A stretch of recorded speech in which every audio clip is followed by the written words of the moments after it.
हम लोग chemistry class 12 Jack के बोर्ड्स एग्ज़ाम 2025 जैक के सॉल्व लॉन्ग टाइप क्वेश्चंस के बारे में थोड़ा स्टडी कर लें। हालांकि ये फॉर्मेलिटीज़ है, मैं जानता हूँ कि आप लोग सब इसको बना लिए होंगे, काफ़ी इजी है, लेकिन फिर भी इसका सभी फॉर्मेलिटीज़ को पूरा करने के लिए ये हमने सॉल्व किया है। आइए इसमें देखते हैं। A 5% solution by mass of cane sugar in water, water में केन शुगर का solution, that means cane sugar आपको क्या हो गया, केन शुगर हो गया आपका सॉल्यूट, केन शुगर हो गया सॉल्यूट। केन शुगर को क्या बोलते हैं, सुक्रोज,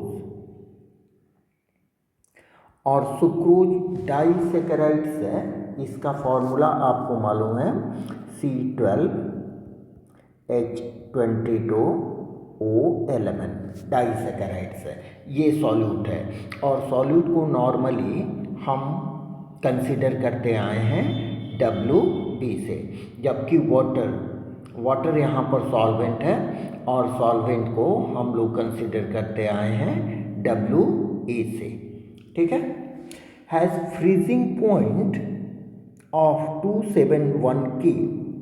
यहाँ पर ये भी देख लें कि ये 5% का मतलब क्या हुआ, सुक्रोज 5% है, इसका मतलब कि 5 ग्राम्स ऑफ सुक्रोज या केन शुगर जो आप कह लो। सुक्रोज इसलिए कि इसका फॉर्मूला आपको यहाँ से डिटेक्ट हो जाएगा और इसका मॉलिक्यूलर मास आप आसानी से कैलकुलेट कर सकते हो। तो इसमें हुआ क्या कि वाटर का जो फ्रीजिंग पॉइंट होता है वो होता है 273.15 K। जब आपने क्या किया, सुक्रोज को मिलाया, 5% सुक्रोज को मिलाया, तो उसका फ्रीजिंग पॉइंट डिक्रीज हो गया, कितना, 271 K।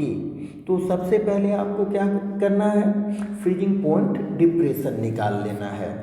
ये वैल्यू आपका हो गया T0, ठीक है, freezing point of pure water. और ये वैल्यू आपका क्या हो गया, ये वैल्यू हो गया TF, freezing point depression when 5% solution by mass of cane sugar. ठीक है, माने जब वाटर में केन शुगर को आपने मिलाया तो 273.15 K जो था वो हो गया आपको 271। तो डिक्रीज कितना हुआ, T0 माइनस TF। ठीक है, तो आपका डेल्टा टी का वैल्यू क्या हो जाएगा, 273.15 K माइनस 271 K। ठीक है, तो ये हो गया आपको 2.15 K। समझे, ये डेल्टा टी का वैल्यू आपको निकल गया। फिर बोलता है calculate the freezing point of 5% glucose solution, glucose in water if freezing point of pure water is इतना। ठीक है, दिस इज कॉमन। तो हम केन शुगर को मिलाते हैं तो फ्रीजिंग पॉइंट में इतना डिप्रेशन होता है। तो यहाँ कहा जा रहा है कि केन शुगर के बदले अगर ग्लूकोज को वाटर में मिलाएंगे, ठीक है, तो फ्रीजिंग पॉइंट कितना कम होगा। ठीक है, आइए इसको हम लोग देखते हैं। ये सपोज कर रहे हैं, इसको थोड़ा फिगर से समझ लें। मान लें कि ये एक कंटेनर है, मैंने 0 लेवल से बता रहे हैं, निश्चिंत में हो आप लोग भी। ये कंटेनर है, इसमें आपने लिया है वाटर। ठीक है, वाटर का फ्रीजिंग पॉइंट कितना होता है, 273.15। आपने क्या मिलाया, आपने इसमें मिलाया 5 ग्राम सुक्रोज और केन शुगर को ही सुक्रोज बोलते हैं।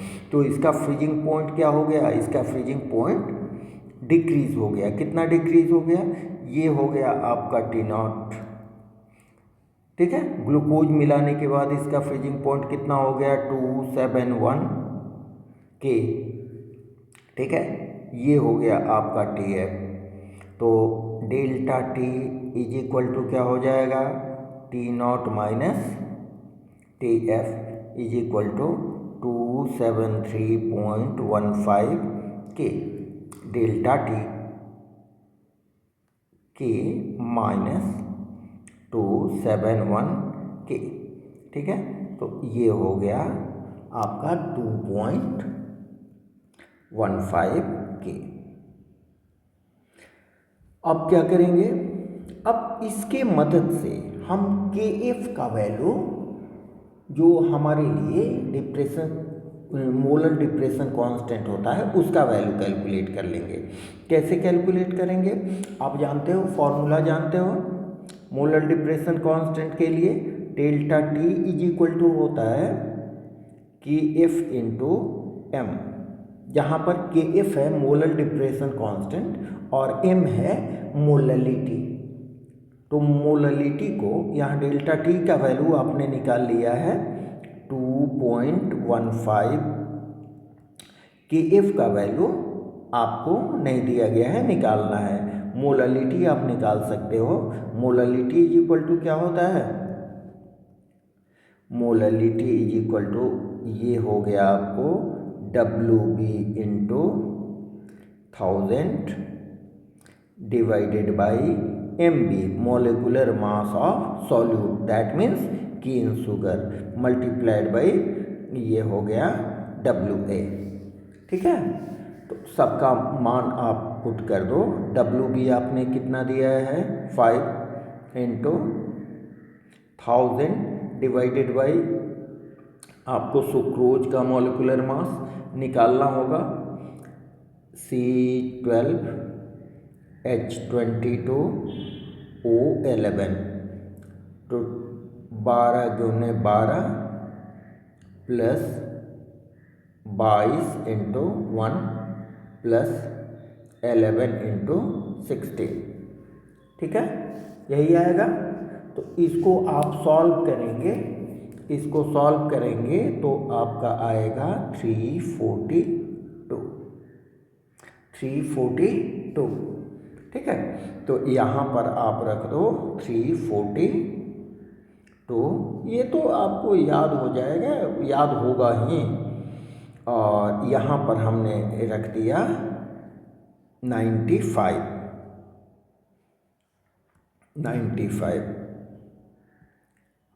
ठीक है। अब इसको आप सॉल्व करेंगे,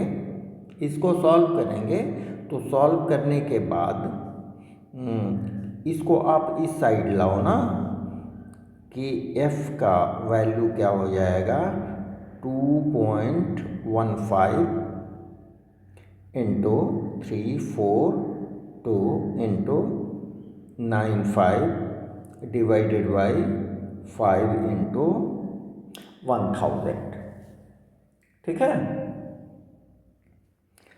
जितना कैंसिल होता है आप कैंसिल कर भी सकते हो। 90 सॉल्व करेंगे तो हमारा आएगा 13.97 केल्विन kg मोल इनवर्स, ठीक है। ये आया आपको KF का वैल्यू, ठीक है। KF का वैल्यू आ गया।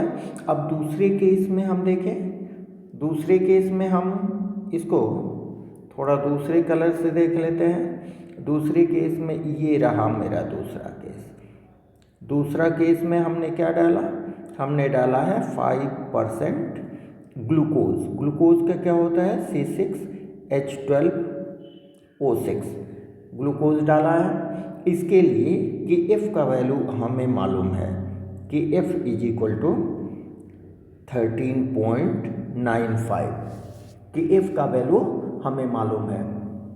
तो हमें फ्रीजिंग पॉइंट ऑफ सॉल्यूशन माने डिक्रीज इन फ्रीजिंग पॉइंट कितना होगा वो निकालना है। That means I have to calculate T F is equal to what in the second case. कैसे होगा, कैसे होगा, फॉर्मूला तो वही लगाएंगे। ठीक है, यहाँ पर देख लें कि delta T is equal to क्या होता है, T naught minus T F. ठीक है, ये डेल्टा टी का फॉर्मूला होता है, ये आप जानते हो। अब हम आए ये डेल्टा टी को कैसे कैलकुलेट करेंगे। Delta T is equal to क्या हो जाएगा, K F into W B into 1000 by M B, वही फॉर्मूला। हालांकि इसको बार बार नहीं लिखना चाहिए। एनीवे, अब देख लो, इसको बस आप वैल्यू पुट कर दो, सबका वैल्यू पुट कर दें। Delta T is equal to क्या हो जाएगा, ये हो जाएगा 13.95।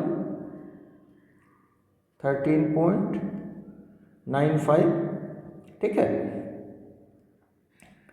कैलकुलेशन थोड़ा देख लेंगे। 95 इंटू 1000 डिवाइडेड बाई, यहाँ 95 नहीं 97, आप अभी यहाँ 97 लिखो।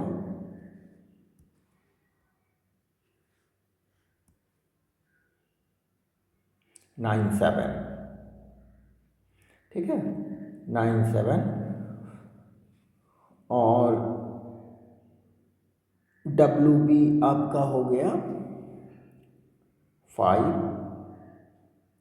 डिवाइडेड बाई एम बी हो गया, ग्लूकोज का कितना हो जाता है, ग्लूकोज का होता है आपका 180 इंटू 95। ग्लूकोज का 180 आप निकाल सकते हो, C6H12O6। ठीक है, तो 12 इंटू +1 इंटू 12 सॉल्व करेंगे तो 180 आएगा। ठीक है, और ये सब को सॉल्व करेंगे, आप सॉल्व करेंगे तो finally you will be getting delta T is equal to आपका आ जाएगा 4.084। ठीक है, डेल्टा टी का वैल्यू निकल गया, डेल्टा टी का वैल्यू निकल गया। तो ये वैल्यू यहाँ आप पुट कर दो, इसका वैल्यू मालूम है तो टी एफ का वैल्यू आपको मालूम हो जाएगा। कैसे मालूम हो जाएगा, देखिए, टी एफ को आप लेफ्ट साइड लाओ तो प्लस हो गया, और ये उधर जाएगा तो माइनस हो जाएगा। T naught minus delta T, T not आपका कितना है, टी नॉट है 273.15 minus delta T 4.084।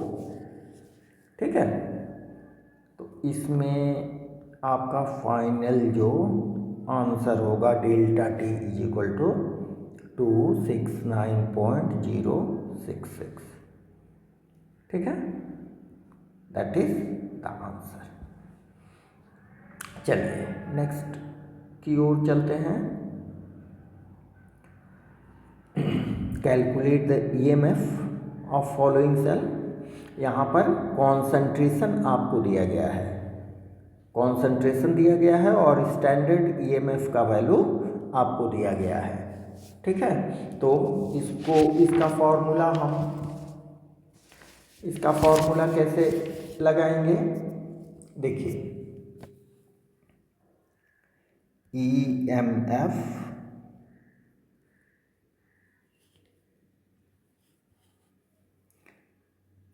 Is equal to, इसको E cell is equal to E naught cell minus 0.059 by n cell में कितने नंबर ऑफ इलेक्ट्रॉन का चेंज होता है वो मल्टीप्लाइड बाई ये हो गया concentration of product divided by concentration of reactant. ठीक है, ये फॉर्मूला हो गया। अब इसमें आपको ई नॉट सेल का वैल्यू दिया गया है। ठीक है, तो E cell is equal to E naught cell का वैल्यू आप पुट कर दो 0.30 माइनस, यहाँ थोड़ा सा देख लें हमारा रिएक्शन क्या हो रहा है। रिएक्शन यहाँ पर क्या हो रहा है,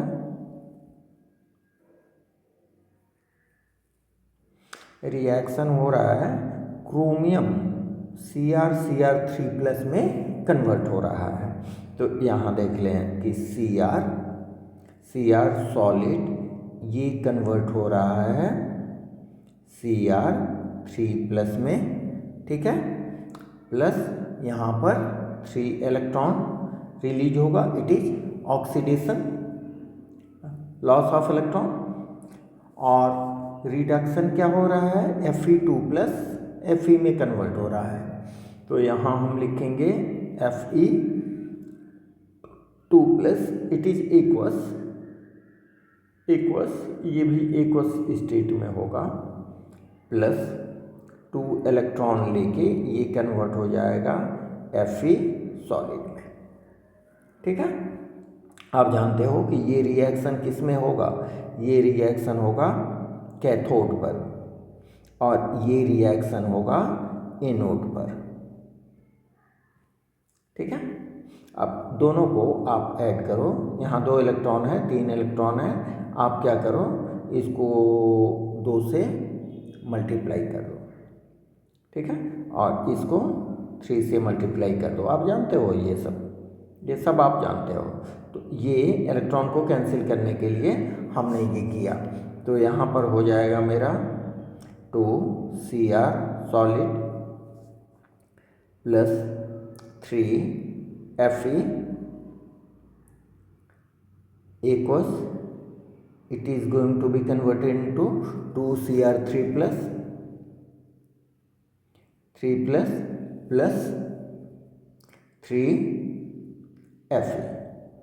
सॉलिड, यहाँ पर ये इक्वस है। ठीक है, तो इसका मतलब ये हुआ कि यहाँ पर इलेक्ट्रॉन का जो एक्सचेंज हो रहा है, इलेक्ट्रॉन का ट्रांसफ़र जो हो रहा है कितना, 2 3 जा 6।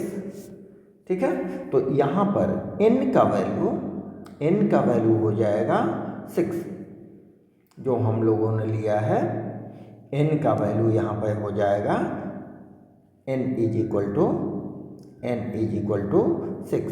तो यहाँ हम लिख दें, इसको भी आप ध्यान दो, 0.059 को 0.06 हम लिख सकते हैं अप्रोक्स। ये हो गया 6 इंटू हमारा क्या हो गया, यहाँ पर इसका कॉन्सेंट्रेशन क्या है,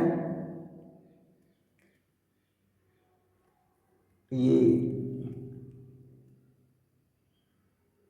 लॉग 0.01 डिवाइडेड बाई 0.1 और ये हो गया आपको 0.01।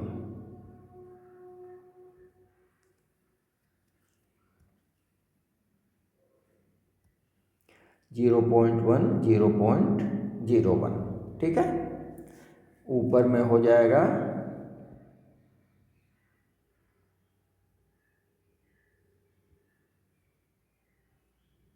ये हो जाएगा स्क्वायर और ये हो जाएगा क्यूब।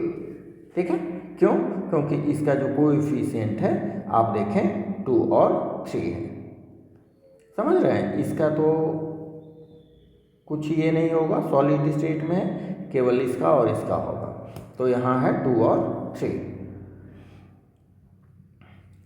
इसको जब सॉल्व करेंगे तो E cell is equal to 0.0330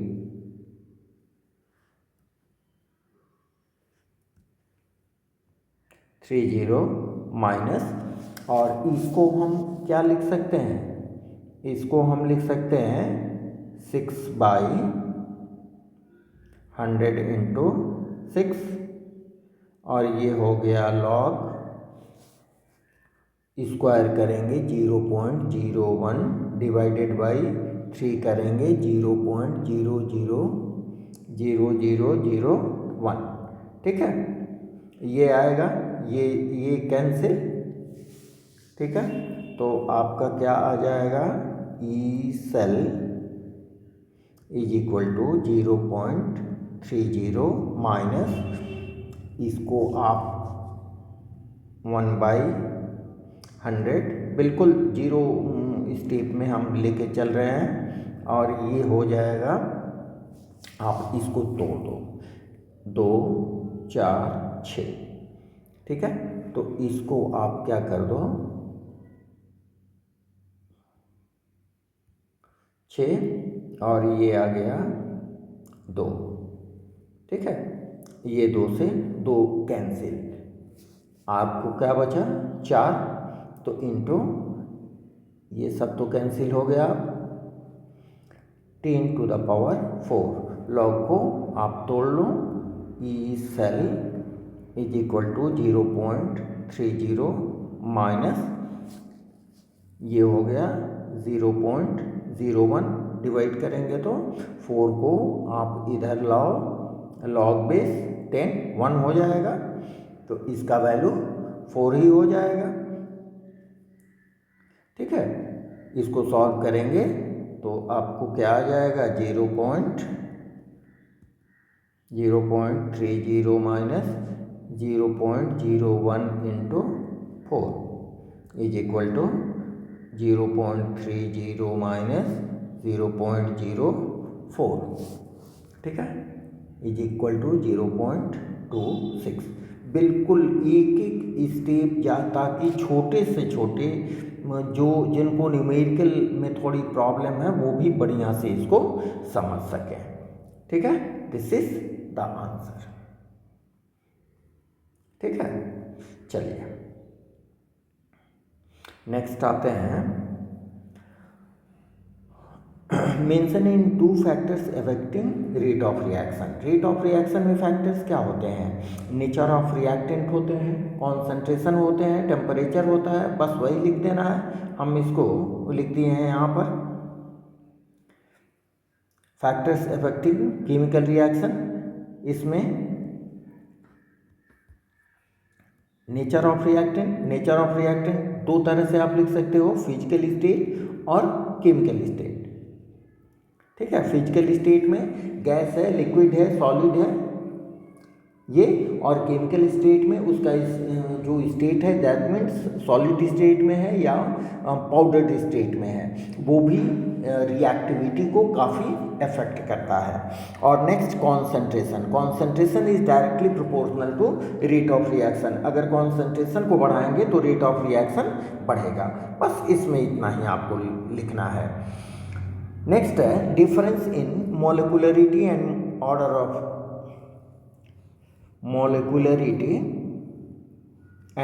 of reaction, उसको भी लिख दिए हैं, आप जानते हो।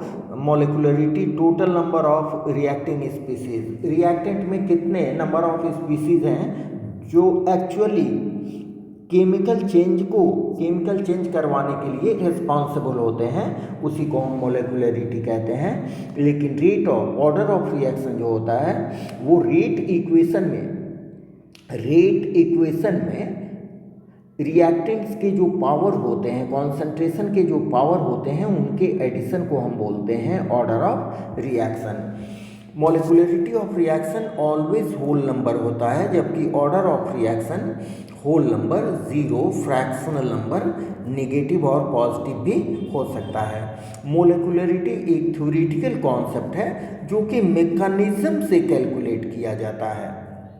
मेकानिज्म से ये कैलकुलेट किया जाता है, जबकि order of reaction experimentally determined होता है। ठीक है, ये समझ गए। चलिए नेक्स्ट आते हैं इसका नेक्स्ट सम्स की ओर। On the basis of valence bond theory discuss the geometric and magnetic properties of K4Fe6। K4Fe6, ठीक है, इसका ज्योमेट्रिक और मैग्नेटिक प्रॉपर्टी आप कैसे इसको ये करेंगे, इसके लिए थोड़ा आपको इसके स्ट्रक्चर में जाना होगा। एक्चुअली ये क्या है, यहाँ पर देखिए ये पॉजिटिव और ये नेगेटिव, तो ये कॉम्प्लेक्स आपका हो गया नेगेटिव। इस कॉम्प्लेक्स में देखें कि हमको देखना होगा कि आयरन किस ऑक्सीडेशन स्टेट में है। तो आयरन यहाँ पर किस ऑक्सीडेशन स्टेट में है, आयरन का एक्स मान लें, यहाँ पर हो गया 4, तो ये 4 माइनस हो गया। ठीक है, या फिर पूरा से भी आप निकाल सकते हो। ये देखिए 1 × 4 प्लस एक्स प्लस Cn का होता है -1 मल्टीप्लाइड बाई 6 = 0। ठीक है, तो ये हो गया 4 + x - 6 = 0 और x - 2 = 0, x = +2। इसका मतलब Fe+2 स्टेट में है। सबसे पहले तो आपका ये काम है कि Fe का ऑक्सीडेशन नंबर आप कैलकुलेट कर लो। अब इसका हम देखेंगे कि इलेक्ट्रॉनिक कॉन्फ़िगरेशन Fe2 का इलेक्ट्रॉनिक कॉन्फ़िगरेशन कैसा है। तो Fe का पहले इलेक्ट्रॉनिक कॉन्फ़िगरेशन हम लोग देख लें। Fe होता है 26। ठीक है, इसका ये हो गया आपको आर्गन कोर। 18 तक के लिए हम आर्गन कोर दे दिए, फिर 3d6 4s2 एंड 4p0। देखिए यहाँ 4th और ऑर्बिट शुरू हो गया है जब s में है इलेक्ट्रॉन, इसका मतलब 4p भी है, लेकिन ये अलग बात है कि 4p में इलेक्ट्रॉन नहीं है। अब आपको Fe2+ निकालना है, तो Fe2+ कब होगा, जब ये 2 इलेक्ट्रॉन रिमूव करेंगे। रिमूव करने से आपका हो गया Fe2+ 26, ये हो गया argon core 3d6 4s0 4p0। ठीक है, अब इसमें देखें कि इसका स्ट्रक्चर क्या है। D में 6 है, तो यहाँ हमने D को बनाया 2 3 4 6 1 2 3 4 5 6, D में 6 इलेक्ट्रॉन। ठीक है, D में 6 इलेक्ट्रॉन होने से हमारे पास यहाँ पर S क्या है, S है 0 और P भी है 0। यहाँ थोड़ा सा फीडबैक होना चाहिए कि इसका नेचर, इसका मैग्नेटिक नेचर क्या है कॉम्प्लेक्स का। अच्छा देखिए पहले, अगर FeCN6 बनाता है, FeCN6 बनाने के लिए FeCN6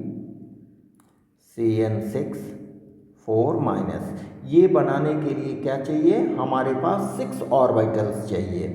तो 6 ऑर्बिटल्स हमें कैसे मिलेंगे, 6 ऑर्बिटल्स हमें कैसे मिलेंगे, आइए देखते हैं। 1 2 3 4। ठीक है, यहाँ हो गया हमारा एक S और ये हो गया 3p। ठीक है, हम प्रैक्टिकली ये देखे हैं कि ये देखा गया है कि ये कॉम्प्लेक्स डायामैग्नेटिक होता है। डायामैग्नेटिक का मतलब कि इस कॉम्प्लेक्स में अनपेयर्ड इलेक्ट्रॉन होते ही नहीं हैं। तो ऐसा कब पॉसिबल है, इससे हम ये कंसीडर करते हैं कि ये जितने भी इलेक्ट्रॉन हैं आपस में शेयरिंग कर जाते हैं। ये देखिए,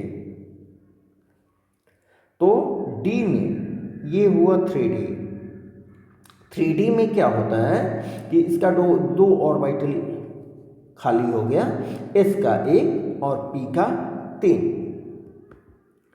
तो ये हो गया आपको, ये देखिए D2,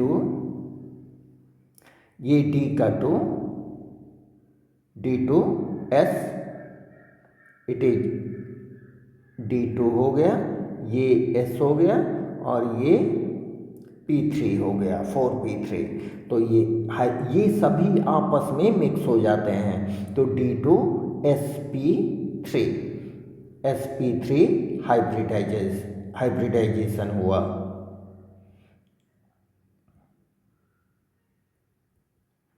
ठीक है, इस तरह से जो 6 ऑर्बिटल बने, वो 6 ऑर्बिटल में 6cn लिगैंड अपना इलेक्ट्रॉन पेयर कोऑर्डिनेट करता है, डोनेट करता है, और डोनेट करके बनाता है FeCN whole 6, FeCN whole 6।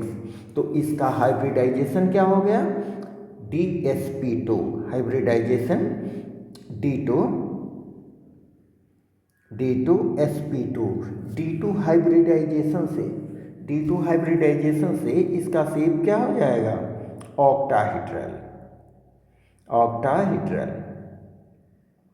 Octahedral geometry हो जाएगी। और इसमें कोई अनपेयर्ड इलेक्ट्रॉन नहीं है, नो अनपेयर्ड इलेक्ट्रॉन्स,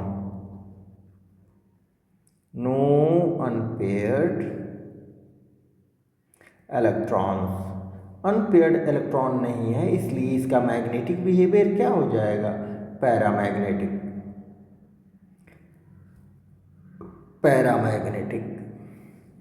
ठीक है, पैरामैग्नेटिक हो जाएगा। तो actually paramagnetic, sorry very sorry, it is कोई अनपेयर्ड इलेक्ट्रॉन नहीं है, इट विल बी डायामैग्नेटिक। देखिए यहाँ कोई अनपेयर्ड इलेक्ट्रॉन नहीं है। ठीक है, तो डायामैग्नेटिक, पहले हमको थोड़ा प्रीवियस फीडबैक भी होता है कि ये डायामैग्नेटिक होता है, उसी के आधार पर इसको हम यहाँ पर पेयर्ड अप करते हैं। ठीक है, तो ये डायामैग्नेटिक नेचर का होता है। तो ये आपका कंप्लीट हो गया इसका आंसर। चलिए नेक्स्ट देखते हैं, इथॉक्सी प्रोपेन में इथॉक्सी ग्रुप आप जोड़ दो, क्या हो जाएगा, प्रोपेन में इथॉक्सी ग्रुप आप जोड़ेंगे तो स्ट्रक्चर बनाना है। क्या करेंगे, पूरा स्ट्रक्चर बनाओ। देखिए ये 3 प्रोपेन हो गया, इसमें आप इथॉक्सी ग्रुप जोड़ दो, इथॉक्सी C2H5O, ये देखिए C2H5O इथॉक्सी ग्रुप हो गया। ठीक है, अब यहाँ पे ये प्रोपेन वाला पार्ट आप बना दो। ठीक है, ये पहला कार्बन हो गया, दिस इज फर्स्ट कार्बन से इथॉक्सी ग्रुप, ये हो गया आपको इथॉक्सी ग्रुप। तो 1 ethoxy propane, it is 1 ethoxy propane. चलिए सेकंड में आते हैं, सेकंड है 3 ब्रोमो 4 फिनाइल पेंटेनोइक एसिड। ये देखिए पेंटेनोइक एसिड, 1 2 3 4, ये आप जानते हो कार्बोक्सिलिक एसिड में कार्बोक्सिलिक एसिड के कार्बन को नंबर 1 नंबर देते हैं हम। तो इसमें है 3 ब्रोमो, तो ये हो गया 1 2 3, यहाँ पर आपने डाला ब्रोमीन, 3 ब्रोमो 4 फिनाइल, ये 4, यहाँ पर आपने डाल दिया फिनाइल ग्रुप C6H5, स्ट्रक्चर में भी आप लिख सकते हो। ठीक है, इसके बदले आप ऐसा भी लिख सकते हो, C6H5 लिखने में भी कोई दिक्कत नहीं है, और ये भी आप लिख सकते हो यहाँ पर H, ठीक है। 3 ब्रोमो 4 फिनाइल पेंटेनोइक एसिड, ये कार्बन की वैलेंसी को सेटिस्फाई करते हैं। ठीक है, यहाँ पर या तो C6H5 आप लिखो या फिर इसको लिखो। ठीक है, दोनों नहीं लिखना है, ये तो आप भी समझ रहे हो। नेक्स्ट आए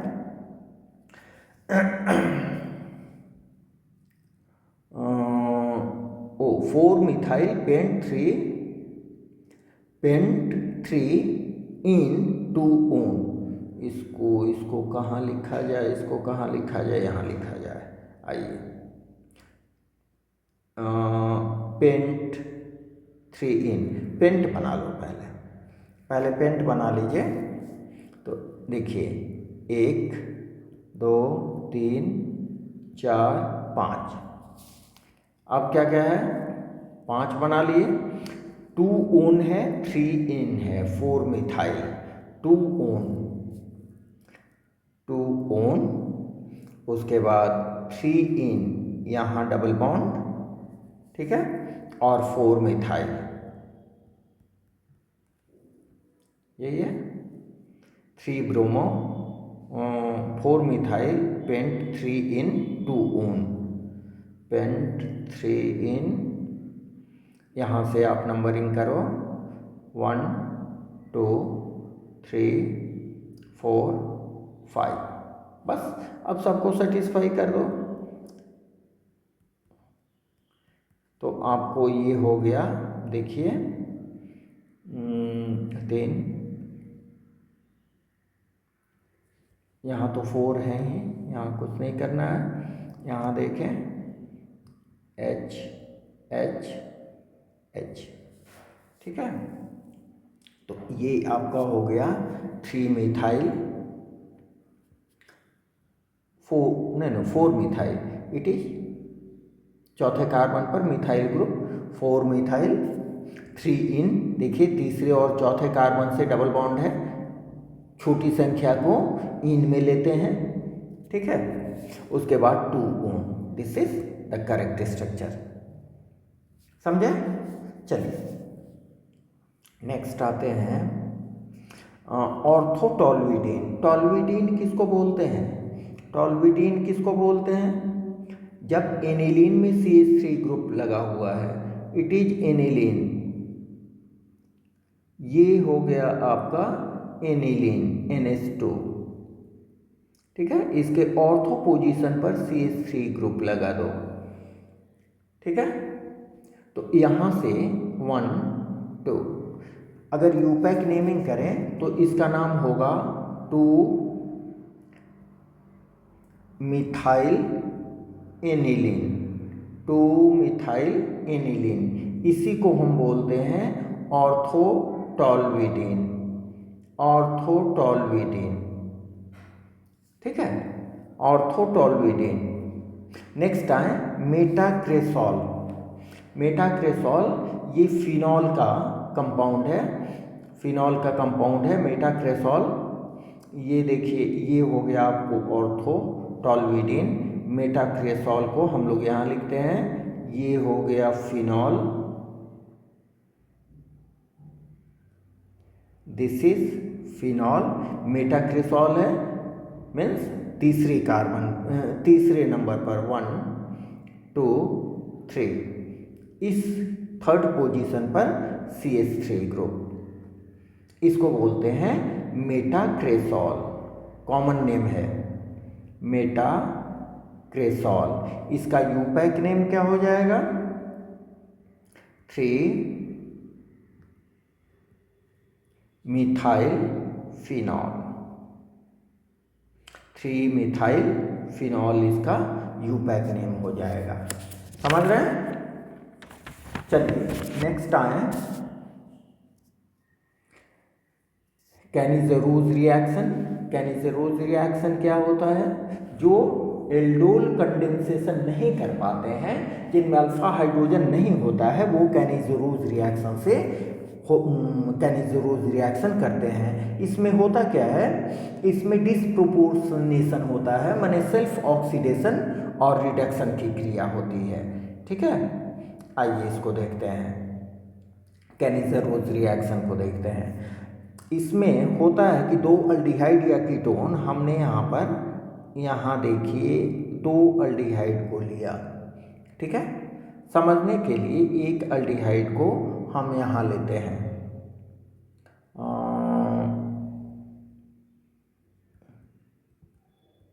ठीक है। इसको हम रिएक्शन कराते हैं डाइल्यूट अल्कली के प्रेजेंस में NaOH, ठीक है। जब कराते हैं तो होता क्या है, एक ऑक्सीडेशन और एक रिडक्शन। घरेलू मेथड में समझने के लिए आप ऐसा करो, देखिए इसका जो ऑक्सीडेशन वाला पार्ट है, ऑक्सीजन वाला पार्ट है, ठीक है, वो कहाँ चला जाएगा, वो यहाँ आ जाएगा इस कार्बन के पास, ठीक है। और इसका हाइड्रोजन को ऑक्सीजन के पास भेज दो और ये जो हाइड्रोजन है ये भी चला जाएगा इसके पास। तो हाइड्रोजन का रिमूवल मीन्स पहले वाला जो अल्डिहाइड है मिथेनल है, दिस इज मिथेनल या फॉर्मल्डिहाइड, पहला वाला जो मिथेनल है उसका ऑक्सीडेशन हो रहा है। क्यों? एक तो NaO एडिशन हो रहा है और एक तो देखिए हाइड्रोजन का रिमूवल भी हो रहा है। तो इससे जो प्रोडक्ट बने, इसको और क्लियर वे में आप देखो, जो प्रोडक्ट बनेगा, फर्स्ट में जो प्रोडक्ट बनेगा वो HCONA,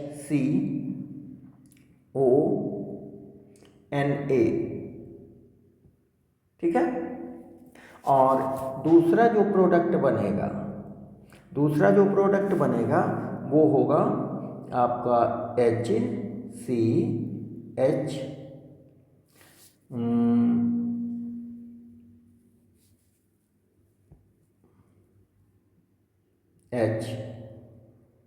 OH।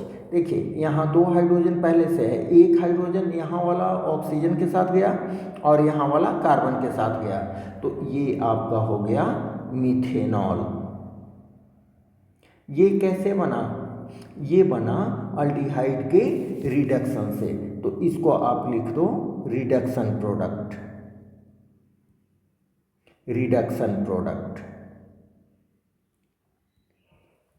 और ये ऑक्सीडेशन प्रोडक्ट। सिंपल सी बात है, ऑक्सीजन ऐड भी हो रहा है और हाइड्रोजन रिमूव भी हो रहा है, इट इज ऑक्सीडेशन प्रोडक्ट।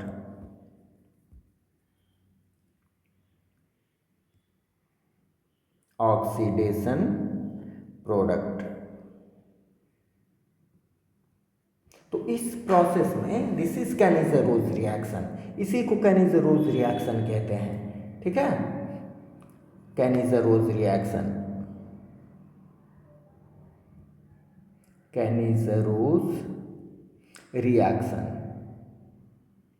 इसमें सेल्फ ऑक्सीडेशन रिडक्शन होता है। एक का यहाँ देखिए ऑक्सीडेशन हुआ और दूसरे का रिडक्शन हुआ। ऑक्सीडेशन से क्या बना? सोडियम फॉर्मेट और रिडक्शन से बना मिथेनॉल। इस प्रोसेस को हम लोग डिसप्रोपोर्शनेशन भी कहते हैं। क्या कहते हैं? डिसप्रोपोर्शनेशन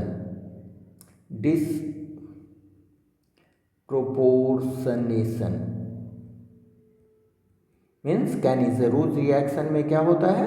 डिसप्रोपोर्शनेशन की क्रिया होती है, ठीक है। चलिए नेक्स्ट आते हैं हम लोग हेल्महोल्ट्ज़-जेलिंस्की रिएक्शन।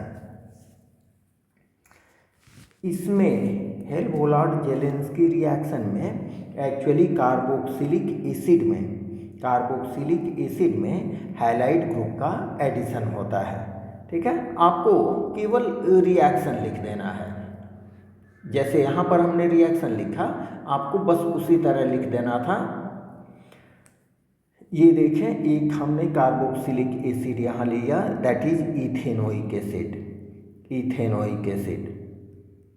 इथेनोइक एसिड को हमने Br2 के साथ रिएक्शन कराया। यहाँ क्लोरीन भी Cl2 या Br2 ले सकते हैं in presence of red phosphorus, in presence of red phosphorus.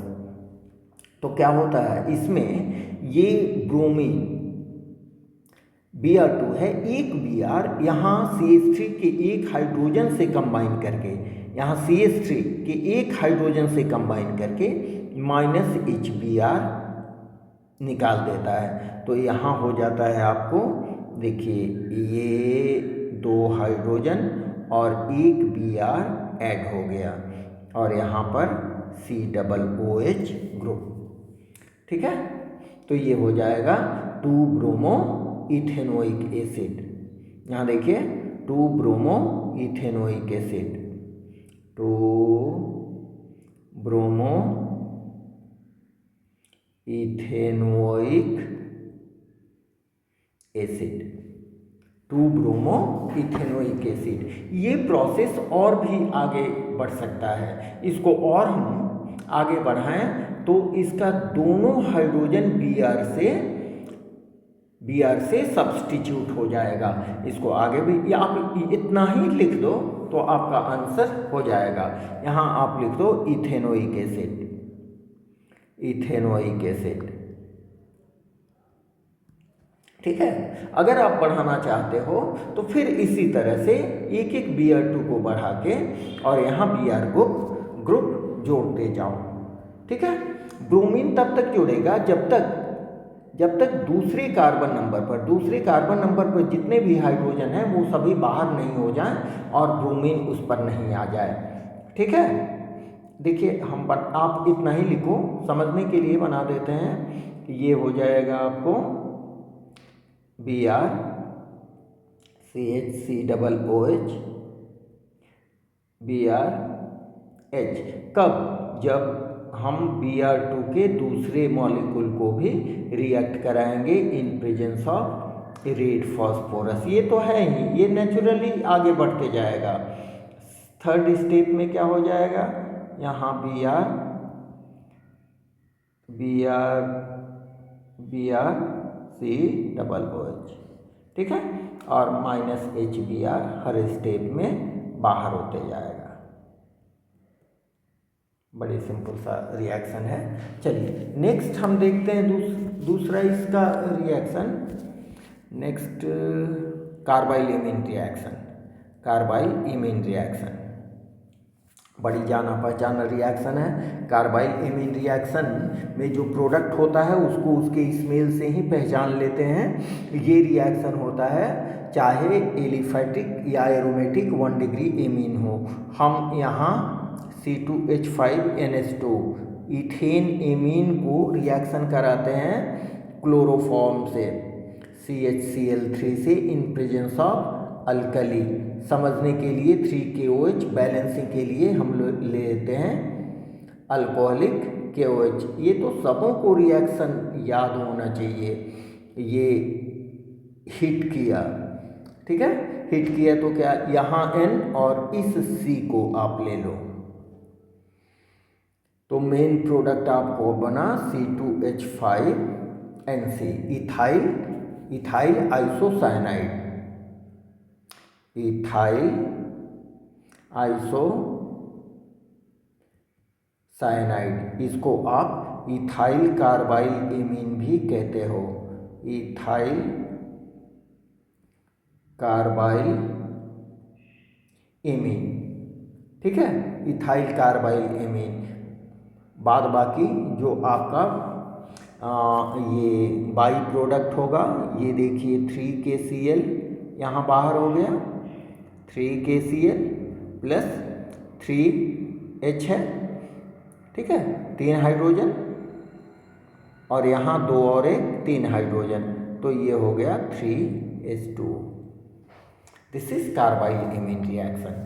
ठीक है, तो आशा है कि आप लोग बहुत बढ़िया से इसको लिखे होंगे और आपको बढ़िया अंक भी आ रहे हैं। ठीक है, तो मिलते हैं अब फिर से एक नए सिलेबस के साथ। ठीक है, 11 और 12 के नए सिलेबस के साथ। तो आप लोग इस चैनल को अपने दोस्तों में भी शेयर कीजिए और उन्हें भी सब्सक्राइब करने बोलिए। ओके, मिलते हैं नेक्स्ट क्लास में। Okay, thanks to all.